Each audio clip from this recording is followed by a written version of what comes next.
بھٹی صاحب اگر کسی خاتون کے ایک سے زائد نکاح ہے تو وہ جنت میں کس مرد کے ساتھ ہوگی، اور دوسرا کسی مرد کے ایک سے زائد نکاح ہیں تو وہ جنت میں کس بیوی یا حوروں کے ساتھ تو وہ ہو گئے، تو جو ہے وہ کس بیوی کے ساتھ پیرالل اس کے ساتھ بیوی اس کی کون سی ہوگی دنیاوی؟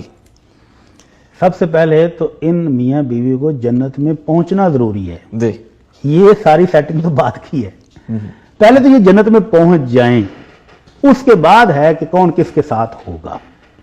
اگر ایک خاتون نے ایک خاوند کے فوت ہونے یا ایک سے طلاق لینے کے بعد دوسرے تیسرے شخص سے شادی کی جی تو اس کے بارے میں علماء کرام کے 3 موقف ہیں اور سب کے پیچھے دلیل بھی ہے. ایک موقف یہ ہے کہ ان خامدوں میں سے جو سب سے اچھے اخلاق والا تھا دنیا میں جی اس کے ساتھ خاتون ہوگی. دوسرا موقف یہ ہے کہ اس کو اختیار دیا جائے گا کہ چوز کر لو کس کے ساتھ رہنا ہے.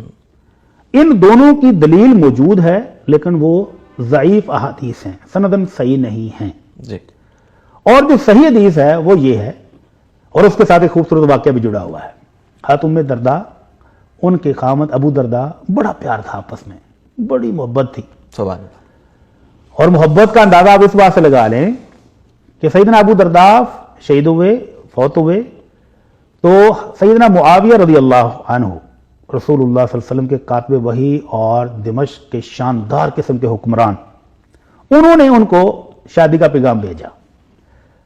تو ام درداء نے اپنی محبت کو یاد کیا اور کہنے لگی میں نے ابو درداء اپنے خامد سے یہ فرمان نبوی سنا ہوا ہے، نبی رحمت صلی اللہ علیہ وسلم نے فرمایا ہے کہ جو خاتون شادی کرے اور اس کا خامد فوت ہو جائے اور وہ دوبارہ شادی کر لے فَهِيَ لِلْآخِرِ زَوْجِهَا، تو وہ خاتون جنت میں اگر پہنچ گئی اور خامد بھی جنت میں پہنچ چکے ہیں تو وہ آخری خامد کے ساتھ جنت میں ہوگی.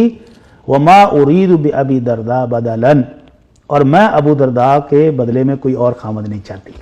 سبحان اللہ سبحان اللہ. جنت میں بھی حضرت ابو درداء کے ساتھ رہنا چاہتی ہیں، اس لیے انہوں نے شادی سے معذرت کر لی کہ میں ان کے بعد شادی ہی نہیں کروں گی. تو سیدنا حذیفہ رضی اللہ عنہ نے بھی اپنی زوجہ محترمہ سے کہا تھا کہ اگر جنت میں بھی میرے ساتھ رہنا چاہتی ہو تو میری وفات کے بعد آگے نکاح نہیں کرنا. تو یہ دونوں روایتیں صحیح ہیں. تو اللہ کے نبی صلی اللہ علیہ وسلم کا یہ فرمان کہ خاتون کا خامند فوت ہو گیا ہے، اس نے دوبارہ شادی کر لی، تو جس خامند کے ساتھ اس نے زندگی کے آخری ایام گزارے ہیں وہ اسی کے ساتھ، اگر وہ دونوں جنت میں پہنچ گئے ہیں تو اسی کے ساتھ جنت میں ہوگی. بالکل. اب مرد حضرات جن کی 4 شادیاں ہیں یا انہوں نے کچھ کو طلاقیں بھی دی یا کچھ فوت ہو گئی تو دوبارہ نئے نکاح بھی کر لیے، کئی ازواج ہیں اس کی اور وہ جنت میں سارے پہنچ گئے ہیں، تو اس کے ساتھ کیا ہوگا؟ تو امام بخاری رحمہ اللہ نے ایک روایت بیان کی ہے وَلِكُلِّ امْرِئٍ زَوْجَتَانِ مِنَ الْحُورِ الْعِينِ، کہ ہر مومن کو حور عین، موٹی موٹی آنکھوں والی 2 حوریں تو ہر مومن کو جنت میں ملیں گی.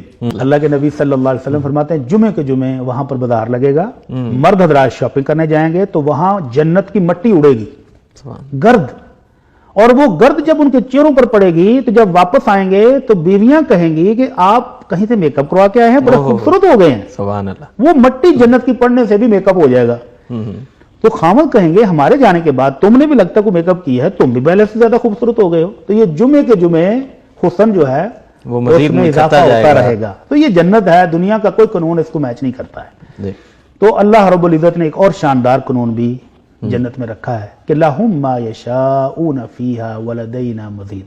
پہلے جنت میں پہنچ جائیں اللہ کی رحمت اور فضل سے، تو پھر وہاں پر جا کر جو جنتی جو خواہش کرے گا اللہ اس کو وہی دے دے گا. سبحان اللہ. تو پہلی کوشش تو ہم سب کی یہ ہونی چاہیے کہ ہم جنت تک پہنچیں کریں اور جنت تک پہنچیں. اس کے بعد یہ ساری خواہشیں جو ہے نا یہ وہ اللہ خود ہی پوری فرما دے گا. اللہ خود پوری فرما دے گا. جی.